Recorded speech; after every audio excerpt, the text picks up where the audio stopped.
ഇനി നമ്മൾ പറയാൻ പോണത് പ്രോബ്ലം സോൾവിങ് സ്ട്രാറ്റജീസുകളാണ്. അതായത് എങ്ങനെയൊക്കെ നമുക്ക് സോൾവ് ചെയ്യാൻ പറ്റും ഒരു പ്രോബ്ലത്തിന്. ഏറ്റവും ബേസിക് ആയിട്ട് നമ്മൾ അപ്പോഴും എപ്പോഴും എപ്പോഴും യൂസ് ചെയ്യുന്ന ഒരു കാര്യമാണ് ട്രയൽ ആൻഡ് എറർ. നമ്മൾ ട്രൈ ചെയ്ത് നോക്കിയിട്ടാണ് എററിൻ്റെ അതിൻ്റെ സൊല്യൂഷൻ കണ്ടുപിടിക്കുക. ഇപ്പോൾ ഏറ്റവും ബേസ് അതായത് ഏറ്റവും ഫോർവേഡ് ആയിട്ടുള്ള ഒരു പ്രോബ്ലം സോൾവിങ് മെത്തേഡ് നമുക്ക് പറയാം അല്ലേ. കാരണം ഇപ്പം നിങ്ങൾ വിചാരിക്കുന്നത് നിങ്ങളുടെ കയ്യിൽ ഒരു കൂട്ടം കീസ് കിട്ടി and you need to open a door. നിങ്ങൾക്ക് അറിയില്ല അതിൽ ഏതാ നമ്പർ ഇല്ല ഒന്നുമില്ല. സോ അങ്ങനത്തെ ഒരു കേസിൽ നിങ്ങൾ എന്ത് ചെയ്യും? ഏതെങ്കിലും ഒരു അറ്റത്ത് നിങ്ങൾ സ്റ്റാർട്ട് ചെയ്യും. നിങ്ങളുടെ ലക്കിന്റെ ബേസിസിലായിരിക്കാം ചിലപ്പോൾ നിങ്ങളുടെ എന്താ പറയുക, ലക്ക് ഇല്ലായ്മ കൊണ്ടായിരിക്കും ചിലപ്പോൾ 1 മുതൽ 10 വരെ ഒന്നാമത്തെ മുതൽ പത്താമത്തെ ട്രൈ ചെയ്യും. പത്താമത്തേലായിരിക്കും ചിലപ്പോൾ ഡോറ് തുറക്കുന്നത്. ചിലപ്പോൾ ഒന്നാമത്തേൽ തന്നെ ഡോറ് തുറക്കാം ഈ കീ വെച്ചിട്ട്. സോ ഇറ്റ് ഡസൻ മീൻ നമുക്ക് എല്ലാം ട്രൈ ചെയ്ത് നോക്കി മാത്രമേ നമുക്കൊരു ബെസ്റ്റ് സൊല്യൂഷൻ അതിൽ നിന്ന് കിട്ടുന്നുള്ളൂ. ആ ഒരു കോൺസെപ്റ്റാണ് ട്രയൽ ആൻഡ് എറർ. ഇപ്പം നിങ്ങളൊരു സ്റ്റുഡിയോ പോകുമ്പോൾ നിങ്ങൾ ഇഷ്ടമുള്ള സാധനങ്ങൾ കുറേ ട്രൈ ചെയ്യും. എല്ലാം നമ്മൾ വാങ്ങിക്കില്ല. The best one will be selected or best one will നമ്മുടെ ബഡ്ജറ്റിനനുസരിച്ചും നമ്മുടെ കളർ സെൻസിന് അനുസരിച്ചും നമ്മുടെ ഇഷ്ടത്തിനനുസരിച്ചും ഉണ്ടാവുന്ന ഒരു ഡ്രസ്സായിരിക്കും നമ്മൾ എടുക്കുന്നുണ്ടാവുക. So like that it's like trial and error. Like ഇത് ആ കോൺസെപ്റ്റാണ് പ്രോബ്ലം സോൾവിങ്ങിൻ്റെ ഫസ്റ്റ് സ്ട്രാറ്റജി എന്ന് പറയുന്നത്. നമ്മൾ അങ്ങനെ എല്ലാം ട്രൈ ചെയ്ത് നോക്കി ഏറ്റവും ബെസ്റ്റ് ആയിട്ട് നമുക്ക് തോന്നുന്ന ഏറ്റവും ഫിറ്റ് ആയിട്ടുള്ള ആ ഒരു അതിന് മാച്ച് ആവുന്ന ഒരു കേസ് മാത്രം നമ്മൾ എടുക്കുന്നു. അങ്ങനെ നമ്മൾ പ്രോബ്ലം സോൾവ് ചെയ്യുന്നു. അതൊരു സ്ട്രാറ്റജിയാണ്. ഏറ്റവും എക്സാമ്പിൾ ആയിട്ട് ഇതിലും പറഞ്ഞത് ഒരു ലോക്ക് തുറക്കുന്നതാണ്. ഫസ്റ്റ് ഒരു കോമ്പിനേഷൻ ട്രൈ ചെയ്യുന്നു. ആ കോമ്പിനേഷൻ കറക്റ്റായി എന്തുണ്ടാവും? കോമ്പിനേഷൻ കറക്റ്റായി ലോക്ക് ഓപ്പൺ ആവും. അല്ലാന്നുണ്ടെങ്കിൽ again I need to try. ബാക്കി 9 ലോക്കുകളും 9 കീസും നമ്മൾ വെച്ച് ആ ലോക്ക് തുറക്കാൻ നോക്കണം.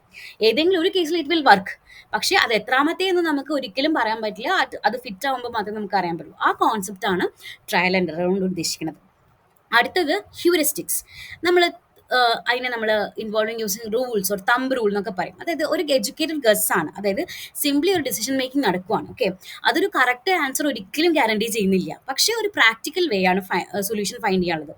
എന്താ വെച്ചാൽ നമുക്കിപ്പോൾ ഒരു ന്യൂ ലൊക്കേഷനിലോട്ട് പോകുന്നു. ഓക്കെ, രണ്ട് രീതിക്ക് നമുക്ക് സെലക്ട് ചെയ്യാം. എന്തൊക്കെ സെലക്ട് ചെയ്യാം? എന്നെ സംബന്ധിച്ചിടത്തോളം എനിക്ക് ട്രാഫിക് എന്നുള്ളൊരു കോൺസെപ്റ്റ് ഇഷ്ടമല്ല, അല്ലെങ്കിൽ വിചാരിക്കുക. അങ്ങനെയാണെന്നുണ്ടെങ്കിൽ ഞാൻ ഏറ്റവും കൂടുതൽ ഞാൻ അവോയ്ഡ് ചെയ്യുന്നത് എന്തായിരിക്കും? ട്രാഫിക് ഇല്ലാത്തൊരു ഏരിയ. അവിടെ 2 സൊല്യൂഷൻസുകൾ ഉണ്ടാവാം. ഒന്ന്, എനിക്ക് ട്രാഫിക് ഇല്ലാത്ത റൂട്ടിലോട്ട് പോവാം, അല്ലെങ്കിൽ ഏറ്റവും ഷോർട്ടർ ആയിട്ട് ആ ഡിസ്റ്റൻസ് ആ ഒരു എന്താ പറയുക ഡെസ്റ്റിനേഷനിലേക്ക് പോകണം. അപ്പോൾ എനിക്ക് ഞാൻ ഇപ്പോൾ തൃശ്ശൂരാണ്, തൃശ്ശൂരിൽ നിന്ന് എറണാകുളത്തേക്ക് പോകണം. എനിക്ക് 2 റൂട്ട് ഉണ്ട് വിചാരിക്കുക. ഒന്നിൽ എനിക്ക് ട്രാഫിക് കുറവുള്ള ഒരു റൂട്ടും സെക്കൻഡ് വൺ വന്നിട്ട് ഷോർട്ടർ റൂട്ടുമാണ്.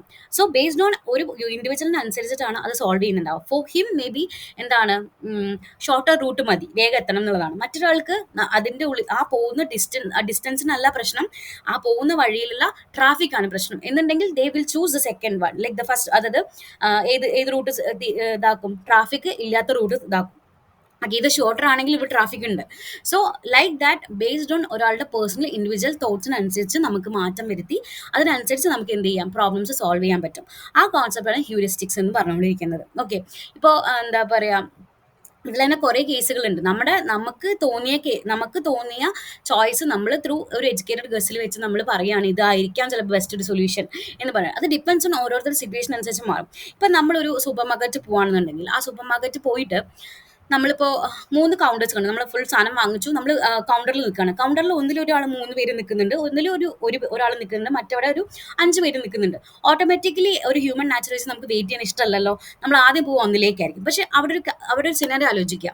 അവിടെ നിൽക്കുന്ന ആ എന്താ പറയുക ബില്ല് ചെയ്യുന്ന കൗണ്ടറിലുള്ള ആള് he is very new to that ഒരു മിഷൻ. അങ്ങനെയാണെന്നെങ്കിൽ ഹി വിൽ ടേക്ക് എന്താ പറയുക ഒരുപാട് സമയം എടുത്തിട്ടായിരിക്കും ചെയ്യുന്നുണ്ടാവും. 3ഉം 5ലുള്ള ആൾക്കാർ ഭയങ്കര സ്പീഡ് ഭയങ്കര ക്വിക്ക് ആണെന്നുണ്ടെങ്കിൽ ഈ 3ഉം 5ഉം അവർക്കൊരു ഇഷ്യൂ അല്ല. ബിക്കോസ് അത് പെട്ടെന്ന് പെട്ടെന്ന് ബില്ല് ചെയ്ത് പോകും. അപ്പോൾ ഡിപ്പെൻസ് ഓൺ നമ്മൾ വിചാരിക്കുക ഏറ്റവും ഷോർട്ടസ്റ്റ് ആയിരിക്കും നല്ലത്, അല്ലെങ്കിൽ അതായിരിക്കും നമ്മുടെ ഏറ്റവും ഈസിയസ്റ്റ് വേ ടു എന്താ പറയുക സോൾവ് പ്രോബ്ലം എന്ന് പറയും. പക്ഷേ ഇറ്റ് ഡിപ്പെൻസ് ലൈക്ക് അത് കുറേ സിനാരീസ് വെച്ചിട്ടാണ് ഒരു പ്രോബ്ലത്തിന് നമുക്ക് സോൾവ് ചെയ്യാൻ പറ്റും. ആ ഒരു കോൺസെപ്റ്റിലാണ് ഹ്യൂറിസ്റ്റിക്സ് വർക്ക് ചെയ്യുന്നത്. Okay, next one is third approach എന്ന് പറയുന്നത് ഒരു മീൻസ് ആൻഡ് അനാലിസിസ് ആണ്. അതായത് ഉദ്ദേശിക്കുന്ന ഇത്രയേ ഉള്ളൂ. നമ്മളിപ്പോൾ ഒരു ഗോൾ സെറ്റ് ചെയ്തിട്ടുണ്ട്. അതായത് ഒരു പ്രോബ്ലത്തിന് നമ്മൾ കുഞ്ഞു കുഞ്ഞു കുഞ്ഞു കഷ്ണങ്ങളാക്കുന്നു, സബ് പ്രോബ്ലം ആക്കുന്നു, അത് വർക്ക് ചെയ്യണു.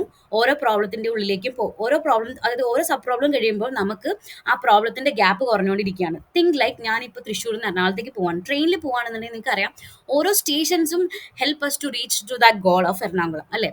അതായത് ഓരോ സ്റ്റേഷൻ എത്തുമ്പോൾ തൃശ്ശൂർ കഴിഞ്ഞ് അതിൽ കുറേ കുറേ ഉണ്ട് അല്ലേ? തൃശ്ശൂർ, ചാലക്കുടി. അത് കഴിഞ്ഞ് ഞാൻ എറണാകുളം എത്തുന്നതിന് മുന്നേയൊക്കെ എനിക്ക് അങ്കമാലി ഉണ്ട്, ആലുവ ഉണ്ട് അല്ലേ? അത് കഴിഞ്ഞ് ഞാൻ നോർത്ത് ഉണ്ട്, പിന്നെ സൗത്ത് ഉണ്ട്. അപ്പം ഈ ഓരോ പ്രാവശ്യം ഓരോരോ സ്റ്റേഷൻസ് എത്തുമ്പോഴും എനിക്ക് തൃശ്ശൂരിൽ നിന്ന് എറണാകുളത്തേക്കുള്ള ഡിസ്റ്റൻസ് കുറഞ്ഞ് കുറഞ്ഞ് വരികയാണ്. ആ ഒരു കോൺസെപ്റ്റിൽ വർക്ക് ചെയ്യുന്നതാണ് മീൻസ് ആൻഡ് അനാലിസിസ് എന്ന് പറയുന്നത്. ഒരു പ്ലാനിങ് ട്രിപ്പിൽ തന്നെ നിങ്ങൾക്കറിയാം, ഒരുപാട് ഡെസ്റ്റിനേഷനിൽ എത്തുന്നതിൻ്റെ ഇടയിൽ ഒരുപാട് കാര്യങ്ങളുണ്ട്. So each one is considers A sub goal. ആ ഓരോ ഗോൾസ് കഴിഞ്ഞ് കഴിഞ്ഞ് എത്തുന്ന സമയത്ത് we will achieve the or we will solve the problem. Okay. So mainly എന്താ ഒരു ട്രിപ്പ് പ്ലാൻ ചെയ്യണം വിചാരിച്ചോ, മെയിൻ ഗോൾ എന്താ? അറൈവ് ഡെസ്റ്റിനേഷൻ അറൈവ് ചെയ്യണം. ഫസ്റ്റ് നമുക്ക് ഫ്ലൈറ്റ് ബുക്ക് ചെയ്യണം, സെക്കൻഡ് അക്കോമഡേഷൻ നോക്കണം, ഡെയിലി ആക്ടിവിറ്റീസ് പ്ലാൻ ചെയ്യണം. ദെൻ അപ്പോൾ മാത്രമേ നമുക്ക് പറയാൻ പറ്റുള്ളൂ ട്രിപ്പ് പ്ലാൻ ചെയ്ത് സക്സസ്ഫുൾ ആയിരുന്നു. There are several steps. At the end only നമുക്ക് പറയാൻ പറ്റും ആ ട്രിപ്പിന്റെ പ്ലാൻ സക്സസ്ഫുൾ ആയി എന്നുള്ളത്. അപ്പൊ അങ്ങനെ ഓരോ പ്രോജക്റ്റിനും നമ്മൾ കുഞ്ഞു കുഞ്ഞു കഷ്ണങ്ങളാക്കുന്ന പ്രോസസ്സിനെയാണ് മീൻസ് ആൻഡ് അനാലിസിസ് എന്ന് പറയുന്നത്. ഓക്കെ.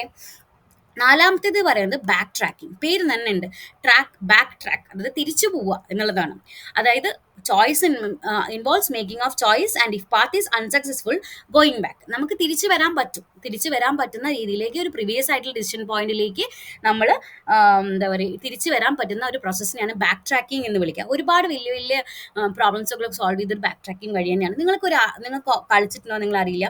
ഇപ്പോൾ നമ്മൾ മെയ്സ് കളിയൊക്കെ കളിക്കും, അതായത് ഇങ്ങനെ വരച്ച് വരച്ച് വരച്ച് പോയി ഒരു ഒരു ഫ്രണ്ടിൽ ഒരു സ്റ്റാർട്ടിങ് ഉണ്ടാവും, പിന്നെ നമുക്ക് ചെറിയ കളിക്കുടുക്കയിലോ അങ്ങനെ ബുക്കിലൊക്കെ കണ്ടിട്ടുണ്ടാവും. ആ ഒരു നമ്മളിങ്ങനെ ഒരു റാബിറ്റിന് ഈ ക്യാരറ്റിലേക്ക് എത്താനുള്ള വഴി എന്നൊക്കെ പറഞ്ഞാൽ കുഞ്ഞു കുഞ്ഞു കളിക്കുടുക്കയിലൊക്കെ കണ്ടിട്ടുണ്ടാവും.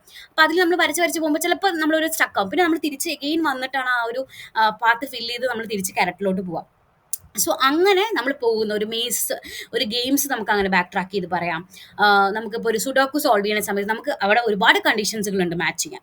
അപ്പോൾ അത് കറക്റ്റ് ആണോ, ആ ടൈൽസ് ഒക്കെ കറക്റ്റ് ആയിട്ടാണോ വന്ന് ഒരു ഒരു ഒറ്റ സെറ്റിൽ എല്ലാ 1 2 3 4 നമ്പർ വന്നു എന്ന് നമ്മൾ എൻഷുർ ചെയ്യണം. എവിടെ തെറ്റി കഴിഞ്ഞാൽ we need to go back and do everything. അങ്ങനെ തിരിച്ചു പോയി നമ്മൾ കുറേ കാര്യങ്ങൾ ചെയ്യുന്നതാണ് ബാക്ക് ട്രാക്കിംഗ് കൊണ്ട് ഉദ്ദേശിക്കുന്നത്. അപ്പോൾ ഇതിൻ്റെ ചെറിയൊരു ഒരു വർക്ക് ഫ്ലോ പറഞ്ഞുതരാം. ഇപ്പോൾ നമ്മളൊരു മെയ്സിലേക്ക് കയറുന്ന ഒരു ഇതാണ്. ഫസ്റ്റ് ഡിസിഷൻ പോയിന്റ് ഉണ്ടാവും, സെക്കൻഡ് ഡിസിഷൻ പോയിന്റ് ഉണ്ടാവും. സെക്കൻഡ് ഡിസിഷൻ പോയിന്റ് എത്തിയപ്പോൾ നമ്മൾ ഡെഡ് എൻഡിലേക്ക് എത്തി, നമ്മൾ തിരിച്ച് എഗെയിൻ വന്നു. ആ ഡിസിഷൻ പോയിന്റ് നമ്മൾ എഗെയിൻ ഒരു ന്യൂ പാത്തിലേക്ക് പോകണം. അത് മേ ബി സക്സസ്ഫുൾ ആവാം, ചില ഫെയിലിയർ ആവാം. സക്സസ്ഫുൾ ആയാൽ അതൊക്കെ സെറ്റായി, അല്ല നമ്മൾ എഗെയിൻ തിരിച്ച് ബാക്കിലോട്ട് പോയി പുതിയ പാത്ത് സ്വീകരിക്കും. അങ്ങനെ അങ്ങനെ അങ്ങനെ അങ്ങനെ ഇത് നമ്മൾ തീരുന്ന ആ ഒരു മൊത്തം പ്രോബ്ലം സോൾവ് ആവുന്നവരെ we will go back and track. അതായത് തിരിച്ചും മറിച്ചും വൈസും വേഴ്സും പോയി നമ്മളത് റെഡിയാക്കുന്ന കോൺസെപ്റ്റാണ് ബാക്ക് ട്രാക്കിംഗ്. സോ നമുക്ക് 4 അപ്രോച്ചസുകൾ അല്ലെങ്കിൽ 4 സ്ട്രാറ്റജീസുകളാണ് പ്രോബ്ലം സോൾവിങ്ങിനുള്ളത്.